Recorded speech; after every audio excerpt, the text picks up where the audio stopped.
सवाल आपने बड़ा अच्छा किया है। हर घर की ज़रूरत है, हर रिश्ते के अंदर जो ये सवाल उठता है और हर रिश्तेदार ये सोचता है कि मैं क्या करूं और मेरे लिए क्या हुक्म है।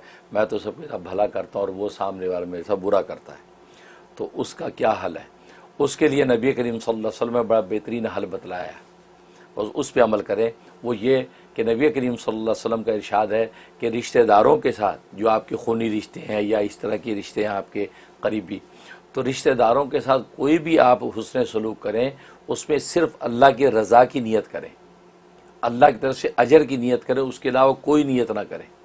ये नीयत ना करें कि मैं इस रिश्ते के साथ अच्छा पेश आऊँगी तो वो मुझे अच्छा रिस्पॉन्स देगी, मैं इसके साथ सिला रहमी करूँगा वो मेरे साथ जो है हुस्न सलूक से पेश आएगा, या मैं इसके साथ जो है हमदर्दी करूँगा तो ये मेरे लिए अच्छे अल्फाज कलमात खैर बोलेगा, ख़ानदान में मेरे लिए काबिल तारीफ़ जुमले कहेगा। इस किस्म की कोई नीयत ना करें, क्योंकि दुख उसी वक्त होता है कि जब इंसान इस नीयत से करता है। मसलन चचा है, वो चचा की आप खिदमत कर रहे हैं, तोहफे दे रहे हैं, उनके सिला रहमी कर रहे हैं, सब कुछ। चाचा रिश्तेदारों में बैठ के आपकी बुराई कर रहा है कि जी ये करता है, ये करता है, वो ये करती हूँ। तो अब आप सोचते हैं यार कैसे चचा नाइंजार हैं, हम इन चचा की खिदमत करते हैं, वो इज़्ज़त देते हैं और उनकी तारीफ़ करते हैं और वो हमारी जाके चोरियाँ खाते हैं, बुराइयाँ करते हैं। तो दुख आपको क्यों हुआ? इसलिए कि आपने शायद ये नीयत कर रखी है उनकी से हमें कलमात खैर पहुँचे। तो नबी करीम सल्लल्लाहु अलैहि वसल्लम ने इसीलिए इस दुख तीरक पे हाथ रखा और फरमाया रिश्तेदारों के साथ कि जब भी तुम हुस्न सलूक करो तो उसमें सिवाय अल्लाह तबारक व तआला की तरफ से अजर और अल्लाह की रज़ा की और कोई नीयत ना करो।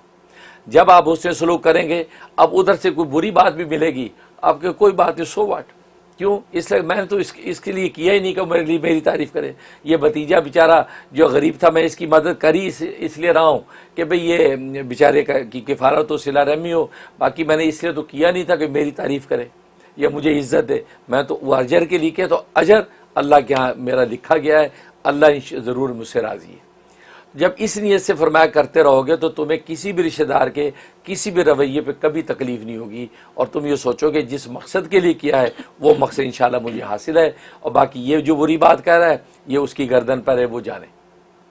इसलिए सही मुस्लिम की हदीस है कि एक शख्स ने यही शिकायत की कि मेरा भाई है और मैं उसको मिलने के लिए इतना सफ़र करके जाता हूँ और उन सारे रिश्तेदारों के साथ मैं भला करता हूँ, लेकिन वो सब रिश्तेदार बल्कि मेरा भाई सगा भी मेरी बुराई करता है, मुझे तकलीफ़ पहुँचाता है, मुझे जलील करने की कोशिश करता है, लेकिन मैं उनके साथ भला करता हूँ, तो क्या करूँ? तो नबी करीम सल्लल्लाहु अलैहि वसल्लम ने फरमाया कि अगर तू वाकई ऐसा करता है तो अल्लाह तबारक व तआला उनके चेहरों पर राख मल देंगे, तेरे रिश्तेदारों के चेहरों पर राख मल देंगे।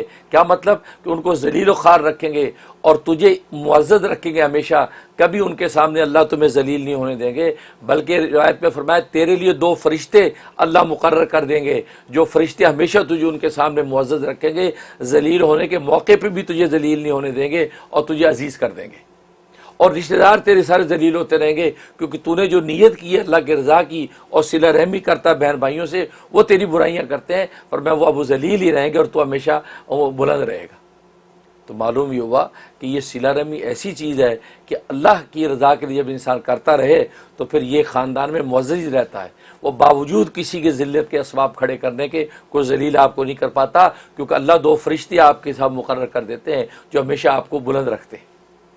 तो लिहाजा बस इस नीयत से आप करेंगे। तो इसलिए चचा के साथ सिला रहमी करती रहें। बाकी चचा, हाँ बाकी ये जैसे आपने कहा कि वो रिश्ता हमसे नहीं मिलना चाहते, हमसे कता ताल्लुक़ कर रहे हैं, तो उसका तरीका आप एक दो दफ़ा तीन दफ़ा उनसे मेल मुलाकात की कोशिश करें, तोहफ़ा ताइब भेजें, हेलो आए सलाम दुआ करें।